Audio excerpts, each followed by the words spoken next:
द्वितीय दिनिकिया भारतर दमदार विजय इंग्लैंड को 4 विकेट हराई सीरीज कब्जा करिछि टीम इंडिया। भारतीय खेलाड़ी को शुभेच्छा जणाइछन्ति मुख्यमंत्री मोहन माझी।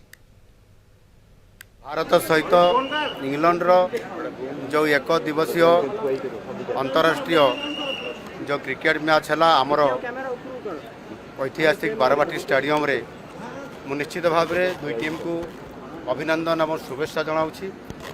भारत ପାଇଁ गोटे बहुत बड़ ये बारवाटी स्टेडियम अपेक्षा करी रही गोटे बहुत बड़ विजय देवाई निश्चित भाव में भारत बा इंडिया विजयी होती एवं से बहुत खुशी एवं मुझे रोहित शर्मा सहित मिसिली से बहुत खुशी व्यक्त कले। ओडिशा को मु बहुत भल पाए बोली कहले बहुत भल राज्य हूँ ओडिशा एवं ये जो टूर्नामेंट है एवं विजय है मुझे कहली ये सेंचुरी आम ओडिशा बहुत बड़ा गोटे खुशी आनी देछि।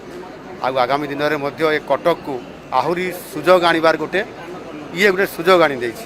एणु से भारी खुशी व्यक्त हेले मुझे सहित खुशी रे शेयर करली आशा करी निश्चित भाव में एठी आमर ओसीए तरफरु आमर संपादक संजय बेहेरा एवं ताको पूरा टीम एवं आमर राज्यर